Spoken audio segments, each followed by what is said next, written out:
নমস্কাৰ বন্ধুসকল আজি ঠিক এটা এনেকুৱা ভংগীতে আপোনাৰ খবৰ সতে এটা কথা অৱগত কৰিব ওলাইছোঁ এই যে আমাৰ ছোৱালীজনী এটা ভিডিঅ' আমি আমাৰ চেনেল অৱদানত সম্প্ৰচাৰ কৰিছিলোঁ আজি ঠিক 16 ছেপ্টেম্বৰ হয় 16 ছেপ্টেম্বৰ 2021 ইউটিউব চেনেলত ভিডিঅ'টো দিয়াৰ সমান্তৰালকৈ আমি আমাৰ নিজৰ ফেচবুক ৱালতো শ্বেয়াৰ কৰিছিলোঁ শ্বেয়াৰ কৰোঁতে তাতে আমাৰ সৰ্বমুঠ 5000 বন্ধুৰ ভিতৰতে অনেক বন্ধু প্ৰায় 300 মান বন্ধুৱে সেই ভিডিঅ'টো প্ৰত্যক্ষ কৰি আমাৰ শুভাকাংক্ষী হিচাপে অনেকে শুভেচ্ছা আৰু উৎসাহ উদ্দীপনা দি তাইৰ শুভাশীষ কামনা কৰি মন্তব্য কৰিছিল তাতে পুৰণি বন্ধু কেইজনমান আমাৰ উজনি অসমৰ এগৰাকী আছে আৰু এগৰাকী আমাৰ স্থানীয় দাদা হয় কথা হ'ল তেখেতসকলে আমাৰ সেই শ্বেয়াৰ কৰা পোষ্টটোত বা ভিডিঅ'টোৰ তলতে আমি যে এই যে টাইটল বা মানে টাইটল যে লিখিব লাগে সেই টাইটলটো আমি দিছিলোঁ তাত দিওঁতে এনেকৈ দিছিলোঁ যে আমাৰ মানসিক বাধাগ্ৰস্ত একমাত্ৰ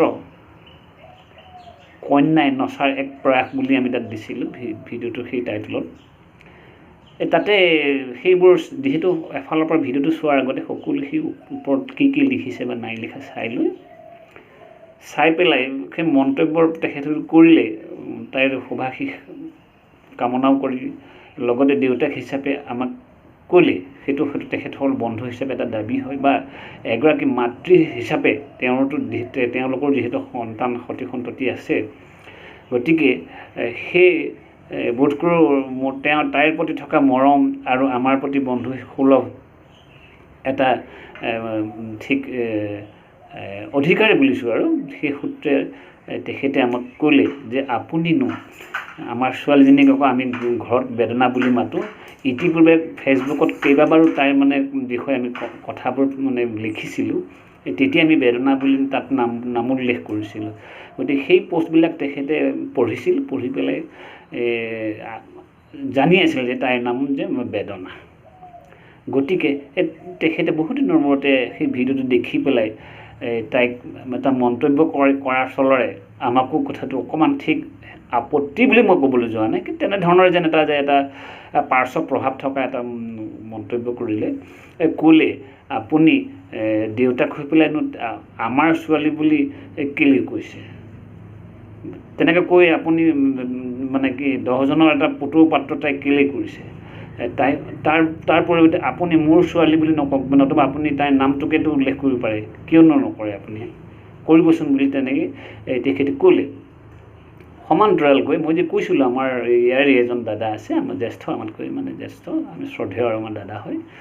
নাম উল্লেখ নকৰিলে বেয়া হ'ব নালাগে আৰু এটা কথা এইটো এটা গঠনমূলক আলোচনা হওক বুলিহে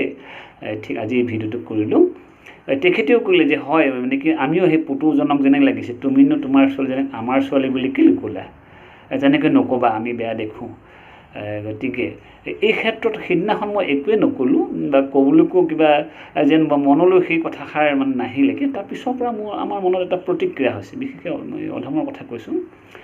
প্ৰতিক্ৰিয়া হ'ল দেখিছোঁ এইটোতো এটা কথা আমাৰ বুলি কোৱা ক্ষেত্ৰতচোন মোৰ 16 অনাৰে 1 অনাও ভুল হোৱা নাই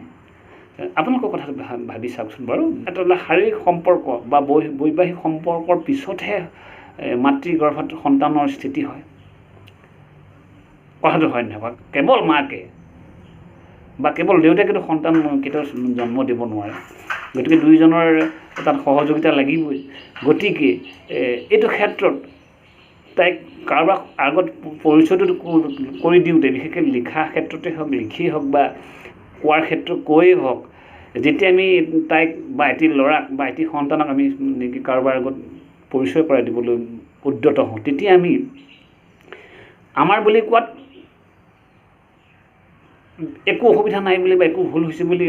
মই নিশ্চিত হৈছোঁ। কথাটো আপোনালোকে বিবেচনা কৰক। যদিহে মোৰ ছোৱালী বুলি কৈছোঁ, তেনেহ'লে মাকৰ যিটো অৱদান, মাতৃত্বৰ যিটো অৱদান, সেইটো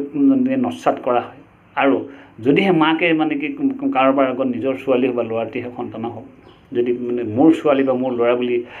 পৰিচয় কৰাই দিছে, তেনেহ'লে মাকেও সেইটো দেউতাকৰ অৱদানটোক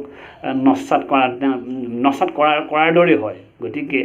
যদিও মাক দেউতাক হিচাপে হক বা অধিকাৰ আছেই, কিন্তু তেনেকৈ ক'লে তেনেকৈ কোৱাৰ পৰিৱৰ্তে যদিহে আমাৰ বুলি কৈছে, তাত দুইজনৰ মানে হেৰিটো সোমাই পৰে, হকটো বা অধিকাৰটো সোমাই পৰে দেউতাক আৰু মাকৰ। গতিকে তাৰোপৰি কথাষাৰ অকণমান নিৰহংকাৰ যেনো এটা লাগে, নহয়নে বাৰু? গতিকে মই ভাবোঁ এইটো ঠিক এটা গঠনমূলক এটা মানে বাৰ্তা যাওক বুলিহে এই ভিডিঅ'টো আজি মানে এনেকৈ প্ৰস্তুত কৰিলোঁ। ইয়াতে আমি আক্ষেপ লৈ কাকো একো মানে কি হেয় প্ৰতিপন্ন কৰিবলৈ কথাষাৰ বা ভিডিঅ'টো প্ৰস্তুত কৰা নাই। আপোনাক সবে যেন এই বিষয়টোত বৰ গভীৰভাৱে মানে ল'ব নালাগে। কিন্তু এটা কথাটো শুদ্ধ যে আমাৰ বুলি কোৱাটো যে 100% শুদ্ধ,